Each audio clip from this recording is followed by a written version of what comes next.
Hey guys, welcome back to another episode of NC Mates. Great to have you guys along. Thank you for checking out our first episode. Great to hear your feedback and all that you guys have been saying, and really encouraging for that. So this week, we are joined by our lovely guest, Mr. Elijah. Yeah. Thank you for coming. Yeah, thanks for having me, Jeremy. It's really good. Very excited to hear about you and all that. Could you just give us a little bit of an intro as to who you are? Yeah, so I'm a second year psych student here at Newcastle Uni. Obviously, we're not here today at Newcastle Uni, but oh well. And I've been with NCS for a year now, and I also do some other stuff on campus regarding to walk-up evangelism and stuff like that. And I attend the good old Charlestown Prezi. Woo! Yeah. So I guess that's a little bit about me. Yeah, sweet. Yeah, and it's funny. It's been great to like really reconnect with you because I feel like there's quite a bit of history of being in the same school. Yeah. Your brother being in the year below me. Yeah. And yeah, it's just funny how it happens, it's just right? a small town, Newcastle. Yeah, it really is. It's just like, seeing you again, it's like, oh, I remember you. And it's like, being a couple of years above me. Yeah. I wasn't thinking, like, when I joined NCS, I'm like, I don't think I'll see anyone from school here. And then I rock up, I'm like, you hope. That's Jeremy Batts. You hope that you don't see anyone from school, right? You're just like... No, it's all right. If I had to see anyone, Jeremy, it would be you I'd want to see. Oh, thank you. Thank you, Elijah. Thank you. But yeah, it's really good to, like, reconnect with you, see you grow, and just see you get involved in all these ministries. It's been really good. Yeah. So it's been really exciting, really encouraging. And yeah, I also wanted to sort of get you on here because I know a couple of weeks ago you shared your testimony and your story. Yeah. And yeah, I heard it was some really good things from that and like really encouragement. And I know you have a really good story as well. So I'd be like keen to sort of hear it, and I'm sure everyone else would be keen to hear it. Yeah, definitely. I mean, yeah, God works in everyone's lives, and it's just a blessing that my testimony is able to be such a inspirational thing for Christians and non-Christians alike. Yeah, 100%. Yeah, definitely. And I think that's the testament to who we are, really. We all have such unique stories of how we get to who we get to. And like we were talking about in a couple of episodes ago, like Faraz and I are talking about like how our stories, shape who we are. And even if we do grow up in the church, we're still going to make that commitment ourselves. Yeah. That everyone's testimony is special. Yeah. But, I'm just wondering if you could give us a little bit of it, maybe, whatever you're happy to share. Yeah, cool. So similar to probably you, not too sure about Faraz. Hi, Faraz. For those who don't know, Faraz is behind the camera there. Hello, Faraz. And I was raised in a Christian church. My parents are Pentecostal, so we were raised in that church. And for most of my upbringing, we're in there. And then by the time I reached the age of 12, my parents actually became the pastors of the church that we were attending. And a big part of that as well was obviously the school that I was going to. I was going to Hunter Christian School at the time, which you probably weren't there at that point just yet. No, not yet. No, yeah. And when I hit age 12, parents became the pastors. They couldn't afford for high school the next year to take me to high school there because obviously ministry wage, it's not the most lucrative thing, and private school fees are quite expensive. So I went across to a public school, and in the public school system, that was really where my faith was challenged, probably for the first time. It was in the public school system where I'd first get exposed to things like pornography, like lust, like the idea that like you could go out partying on the weekend, and a little bit of disclaimer for anyone watching here, like I probably should have said this before I started, there are some themes of like self-harm and stuff in my testimony. But I was also exposed to self-harm the first time there. And it really had me questioning like, well, do I want to be a follower of Christ for the first time in my life whilst I was there? And at the time I did want to hold firm to my beliefs when I was in that kind of stage in year 7. But I think I didn't really have a good grasp on what I actually believed. I just kind of more believed it as like, this is something that my parents have always done, and like, this is who I am as a person. I believe in Jesus, but I never really like questioned my faith properly. But I started running into issues in the public school because obviously there was lots of kids there who weren't raised Christian. And in fact, I think especially in that time, there was like, I think that's the time when a lot of like pedophilia and stuff was coming out in the church. So people were like very hostile to Christianity. Like the big secularization in Australia, at least, was kind of taking place at that point in time. So I was really struggled to make friends in the public school system because everyone who hadn't been raised in a Christian household was like wanting to go out and party and do drugs and drink and stuff like that. And I was like, well, no, I don't want to do that. I'm a Christian. And I would get made fun of for it. And I struggled to make friends for it. And then like the public school I went to was a big school, so I'd go find a different group of friends, and then same thing, as soon as they find out that I was a Christian, they'd be like, sorry, we can't be friends with you anymore. So eventually that started to get to me a little bit, and I started to like do things that didn't line up with the faith that I said that I held. I got suspended twice from school eventually. The first time was because I got into a fight with a kid, and I'd made a makeshift knife, and I had actually slashed him on the arm, which it's a surprise that the school didn't actually call the police on me for that one. I was really surprised about that when that happened at the time. So I got suspended the first time for that one. And then after that, I got suspended for sneaking alcohol into school. And it was like a big thing because like both of those things I'd done, because like the few groups of friends I could find, they're like, I will be friends with you, but only if you show us that you're cool. And that was how I was showing them that I was cool. And I was like, I was showing loyalty to them, and I'd forgotten that I should have been showing loyalty to God that I claimed that I had served at that time. But obviously my parents saw that school was not having a good effect on me. Like I couldn't make friends with the good crowd of people because I wasn't cool enough for them. And I was making friends with the bad crowd of people basically. And my parents like, well, even if it sent them into debt, my parents like, well, we're going to take you out of there and we're going to put you back in the private school. So in year 8, so I only did like a year in that school, but like, you know, fast downhill trajectory whilst I was at the public school. They put me back in the private school, and you might think, okay, like surely everything went sunshines and rainbows once you went back. But no, yeah. So obviously I had a lot of friends in the private school before I'd left, but things had changed a lot since I'd left. Some of my friends, their parents had stopped going to church, so they'd stopped going to church. Others of them who still did go to church really just saw their faith as something that their parents did, which is the same as how I saw it at the time, but they were less vocal. They were more vocal about denouncing their faith than I was, where I was like, oh, it's what my parents do, but like we should still do it. Like at this point, still not fully knowing what I believe in. And I was incredibly still tempted by lust at this point in time. Like my goal in life was to be popular, successful, get a girlfriend, have sex, and get a really good job. Like that's what I thought it meant to be successful. And I really struggled when I went back to public school because I'd gone to, private school, because I'd gone back to a Christian school where being Christian had become uncool. And so I struggled there as well. It was a struggle. And so I began to start becoming disengaged in church and stuff because I was like, well, like at the time I was overcome by lust. Every time I read the Bible, like I'm opening up to verses where it's talking about like, flee from sexual immorality, don't do that. And then when we're in church services, it's the same thing. And they're saying like, oh, don't love money, love God and stuff like that, which is really good things to be preaching, right? Like there's nothing wrong with preaching that. But at that time I was so overcome by my sin that I was just like, I didn't want to hear it.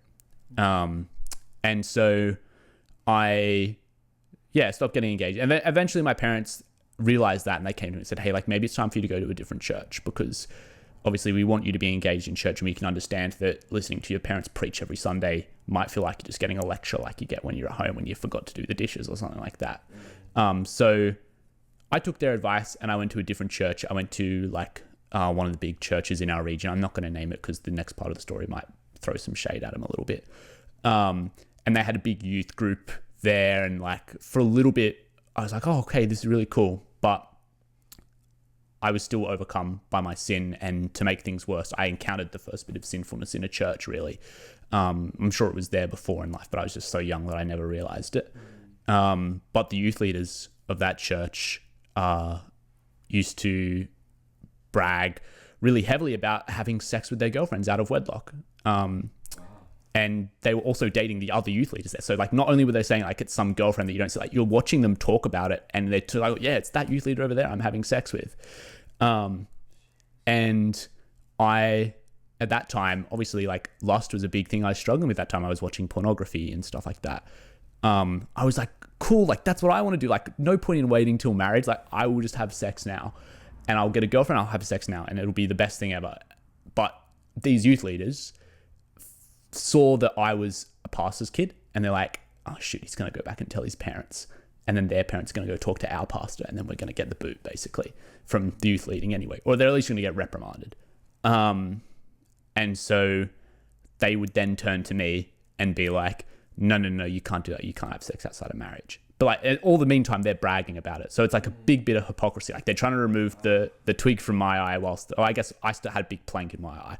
They're trying to remove the plank from my eye without removing the one in their own first. And like that would go on, and like they would go to church after that. Like I would like eavesdrop on them in church a little bit, like talking different crowds of people, overhearing their conversation, and they're bragging about it still in church. Like, oh, the sex was so good last night with my girlfriend and stuff like that to their mates. And so that really was the last straw for me at that point in time. So I was, I think, roughly 16 at that time. And I just said, you know, I'm not going to be a Christian anymore. Like school, it's uncool at school for me to be a Christian. The Bible tells me things I really don't want to hear. And like to top it all off, the Christian role models, the people who are supposed to be discipling me in my life are overcome by sin themselves and hypocrites. And so at that time in my life, I really renounced my faith, which was like, looking back at it now, it was the most stupid decision I ever made. But at that time I thought it was good. And so I'd go on for like the next 6 years of my life, living a life of pretty much hedonism. I would go to parties, get drunk. I had a couple relationships, but eventually I got employed at Aldi. Like I was also went to university after school, and I dropped out of uni because I was just like, couldn't be bothered, but that's not really super important. Eventually I got a job after I dropped out of uni at Aldi. And Aldi would be where I kind of made my new church. Because I'd be like, well, you know, I don't believe in God and stuff, but there's these co-workers, and like we've all got something to gather around being the work that we do. And so I fit in really fast with them because there was a big drinking and partying culture there with those people that I was working with. And so I at that time, like, you know, that was what I wanted. I'm like, yes, success, party, popularity, sex. Yes, I'll come along to these parties with you. And I fit in really fast with these people for the wrong reasons. And I was like starting to get everything I wanted in life at that time. You know, I had the job, I had popularity, and I got to go partying. And then I eventually even started dating a coworker that I was working with there. And I was also going for the time at a promotion. And then eventually I also got that promotion as well. And it was after I got that promotion that I remember at the time, despite not believing in God at this point in time, I turned and looked up to the sky after the promotion, said, see, God, I did it without you. I didn't need you. And I like to think that God probably, well, I think I know God probably definitely heard that and decided, you know, it's time to step in. I'm going to show you how much you really need me. And it was probably a couple weeks after I got the promotion, I get called into my boss's office and I was in trouble. And my boss said to me, like, listen, you've been reported to by a bunch of our staff workers here that you're dating one of your coworkers and that you're like doing XYZ wrong, like a bunch of other little things wrong. Someone had written up a laundry list of every wrong deed I'd done at that work. Wow. Turns out it was one of my closest friends in the workplace there. He was also going for that promotion and I didn't realize it.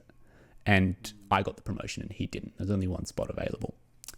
And he was very upset at it. So he convinced all our other friends that were in our little friend group at work to go and report me for things that I did. And some of these things were things I did outside of work whilst I was out partying. So like no one knew these things that I did except for those friends.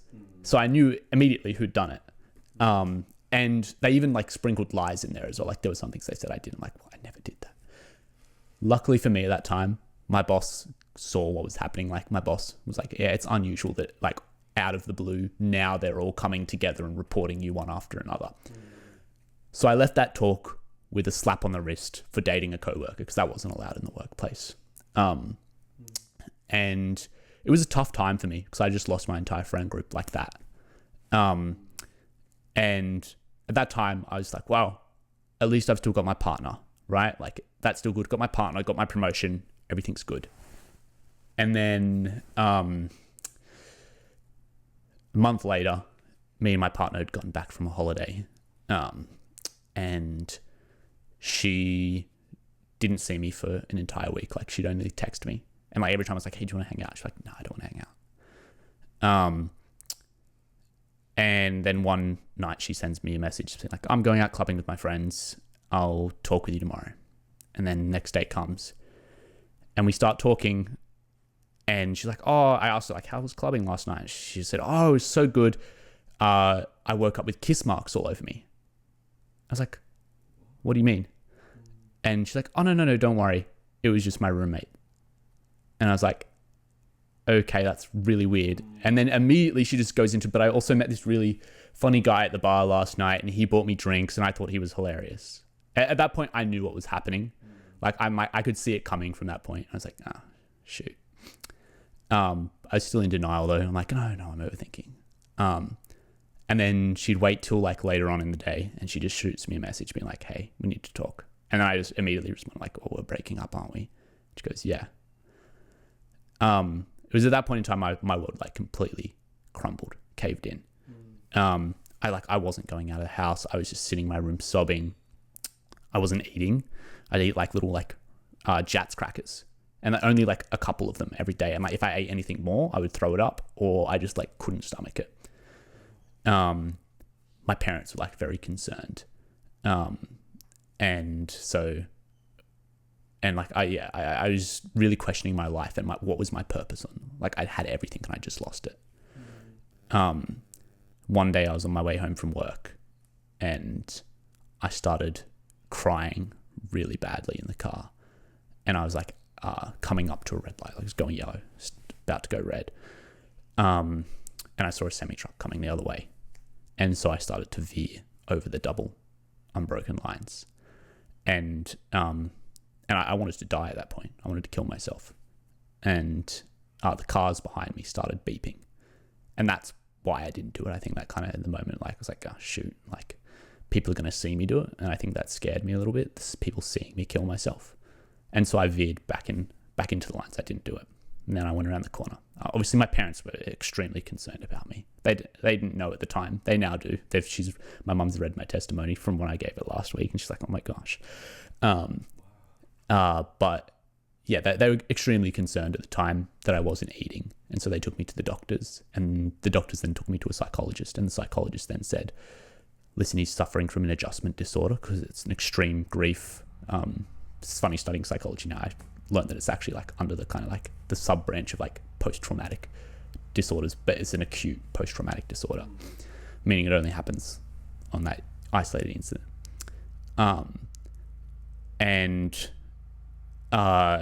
So they said like, listen, the not eating will finish in a couple days. Like he'll stop grieving and he'll start eating again. And they suggested that they take me on a holiday so that I could kind of just get away from Newcastle, because obviously there'd be a lot of places that were reminding me of places I'd been with my now ex, and that was causing me grief. And so they did. They took me out to Brisbane, but it didn't really help a whole lot. Whilst we were first down there, I was still crying uncontrollably in my room, still refusing to eat. At this point, I hadn't been eating properly for 3 weeks. So I was eating, but like I was eating, again, like little Jats crackers. That was all I would eat for the day. And I was really questioning at this time, like where do I find purpose in life? And so I decided to look around at all the people that I found that I saw had purposeful, like richly fulfilled lives. And to my horror at the time, I looked around and I was like, it's Christians. Every single person I thought of, like my parents, they have a happy marriage, happy life. Like besides the fact that I'm causing them a bit of grief right now, their life's really good. And like, they're Christians. And then I looked at other people throughout my life and other people who were like just friends of friends who I thought, oh, they look like they have a really happy life. I'm like, they're Christians. At that time, I pushed it to the back of my mind. I was like, no, it's just coincidence. I'm just trying to see things that aren't there. I don't need God. I don't need God. And then later on that day, my parents came into my room and they had a letter that another pastor from their church, they'd stopped leading a church at this point in time and they were now attending a different church, and they had a letter that that pastor had written for me. I'd never met that pastor before, didn't know a thing about them, and they didn't know a thing about me either. All they knew was that I wasn't a Christian. And before we'd gone on holidays, they'd given this letter to my parents and they said, listen, this is for Elijah. And my parents at the time were a bit like, he's not a Christian. What's on the letter? And they're like, just trust me, give it to him. I'm like, okay.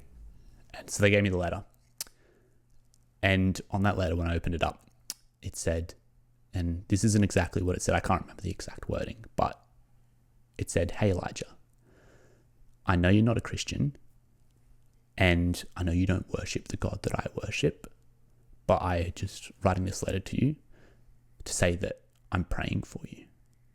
And yeah, at that time, I started crying. And it wasn't crying because I was sad about the grief that had happened in my broken relationship. It was a cry of guilt. Like at that time, I was like, why do I deserve prayer from someone? Like I don't worship their God. Why do I deserve kindness? And why do I deserve like someone to be concerned about me who's never met me before? And yeah, it really touched my heart. And I think it was at that point I started to realize like, okay, there's a bit more to Christianity than just like going to church on Sunday and meeting your friends.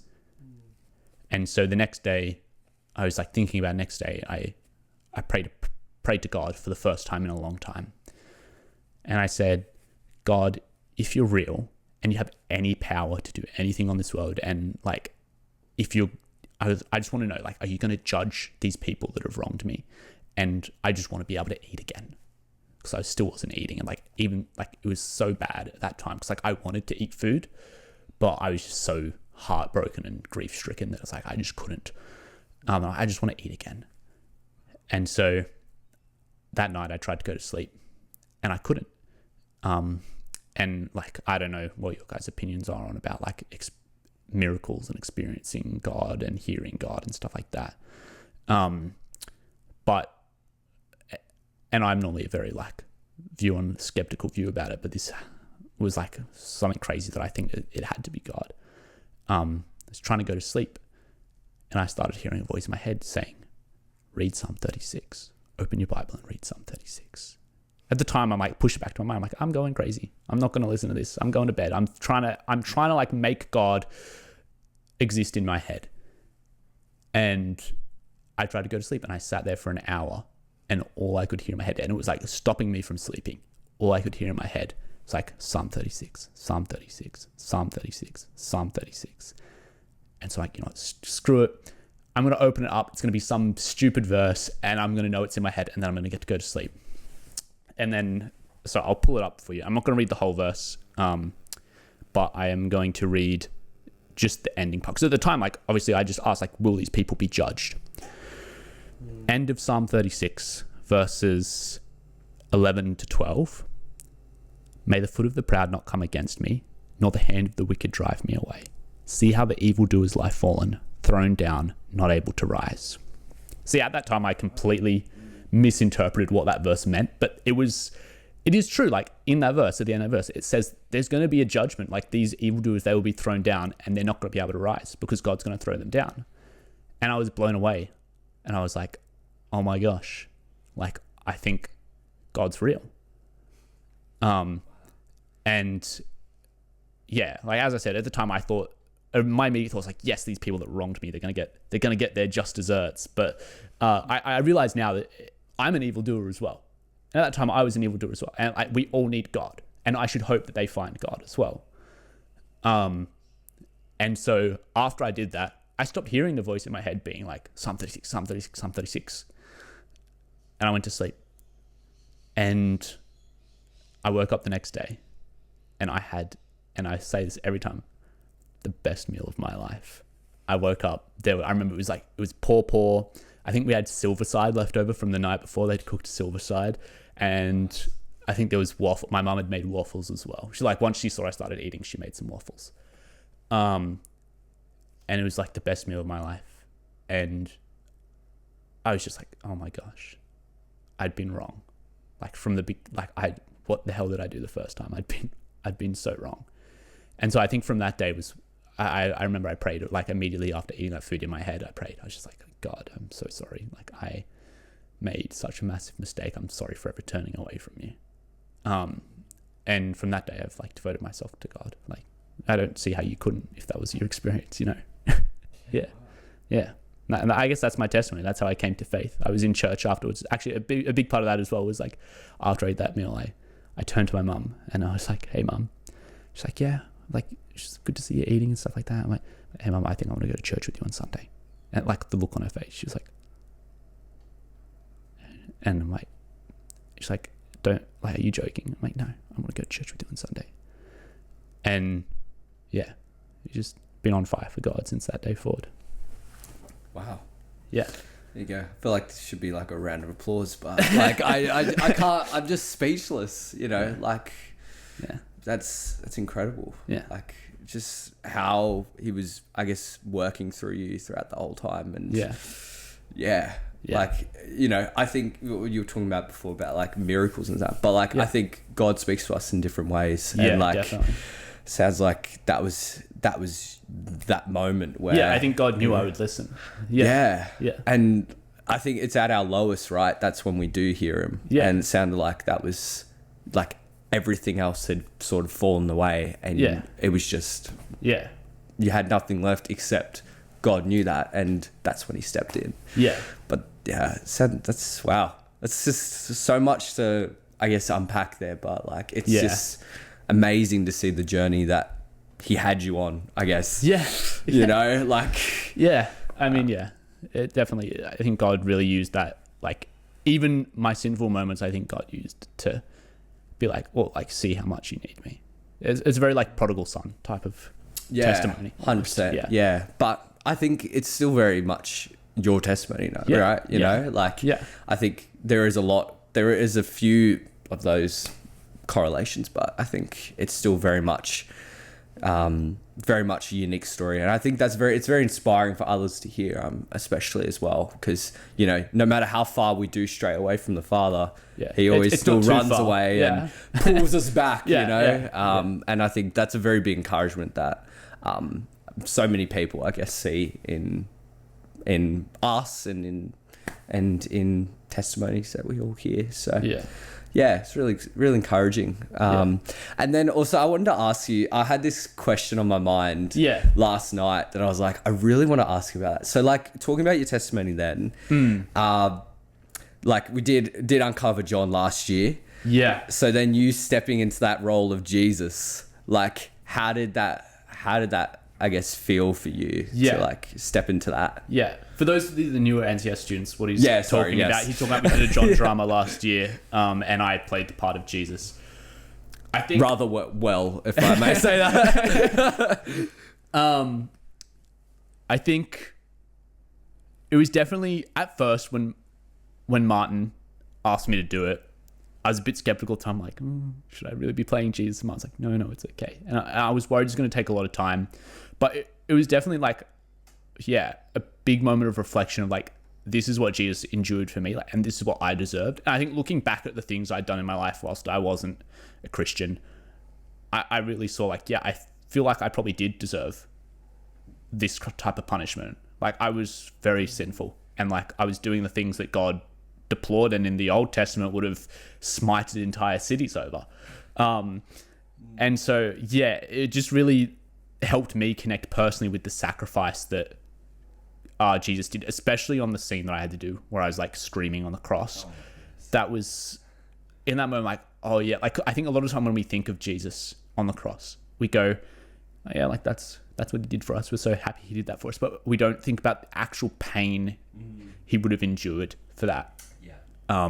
And like in that, and like the horror that it would have been at the time as well, watching a nail get driven through your hand, and like, I think that whole scene really like sobered me to like, oh, like this is what Jesus went through. And it would have been worse than what I had to do on that as well. Like, you would have actually had to feel the pain. You would have actually had to have the crowds mocking and laughing at you. Like, yeah.